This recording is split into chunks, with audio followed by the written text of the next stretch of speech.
Why do we feel regret after we buy something? You wanted it. You waited for it. You imagined how it would feel to finally own it. And then the moment arrives, and the feeling fades faster than the receipt in your pocket. A day later, the box sits in a corner.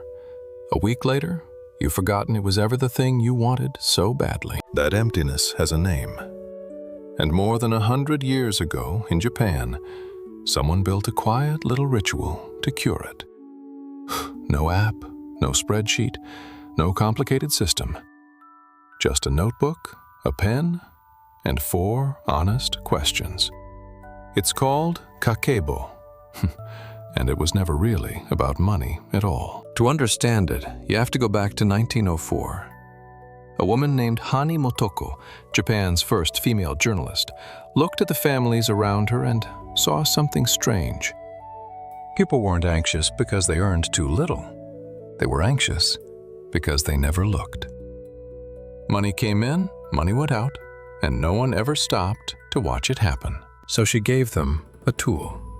Not a budget that shouts at you, a journal that listens.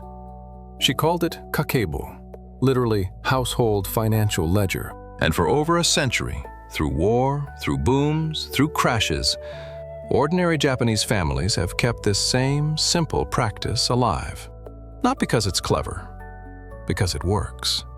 In a world that has automated everything, the Japanese kept one thing deliberately by hand. Tonight, you'll understand why. At its heart, Kakeibo is just 4 questions. You ask them before the month begins, and again when it ends. 1. How much money do I actually have? Not what you feel like you have, not what's probably in the account, the real number. Most people are quietly afraid to look, and that fear is the first thing this practice dissolves. 2. How much do I want to save? A number you decide on purpose at the start, before life spends it for you. In Kakeibo, you don't save what's left after spending. You spend what's left after saving. 3. How much am I really spending? Every coffee, every subscription you forgot you had, every "it's only a few dollars," written down by hand, where it can no longer hide from you. 4. How can I improve? This is the soul of it. Not guilt, not punishment. A calm conversation with yourself at the end of each month. What served me, what didn't, and what I'll do differently. 4 questions, that's the whole system. But the power was never in the questions. It's in what they quietly force you to do.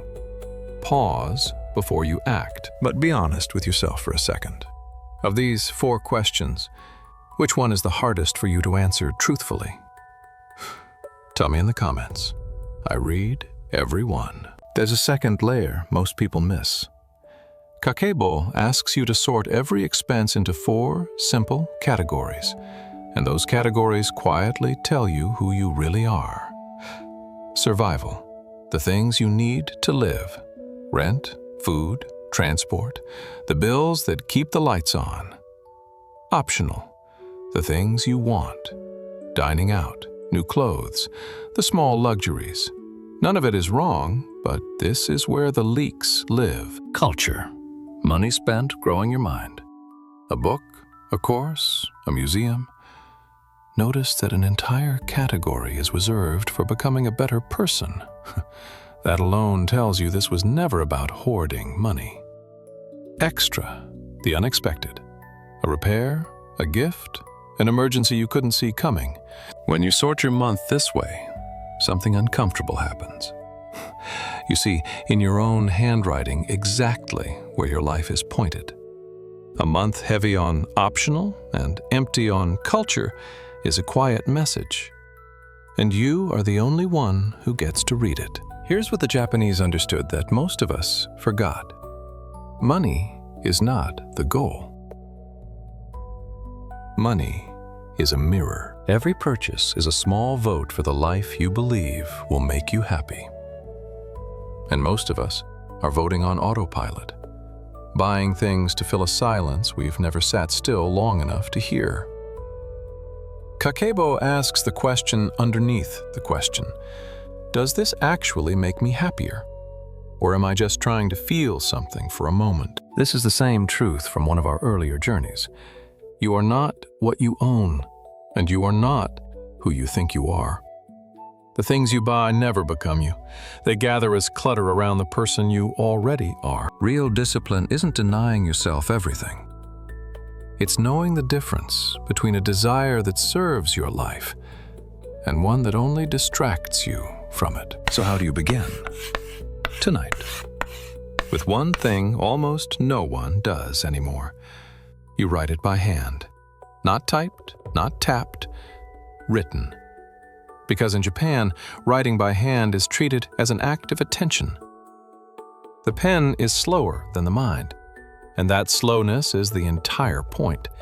It forces you to feel each number instead of swiping past it. And maybe you're thinking, I already have an app for this. But notice what the app does.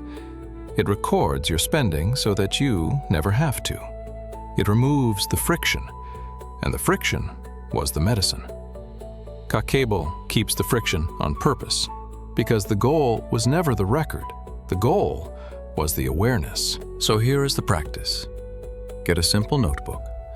At the start of the month, write your 4 answers. Every night before you sleep, write what you spent that day by hand. On Sundays, glance back at the week. At the end of the month, sit with the pages. No judgment.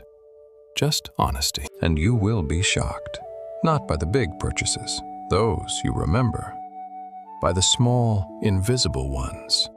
The daily cup, the forgotten subscription, the just this once that quietly became every day. Drop by drop, they drain a life. You won't need willpower to change them.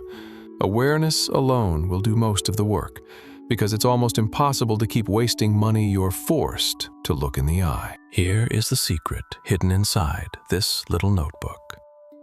True wealth was never about the size of your balance.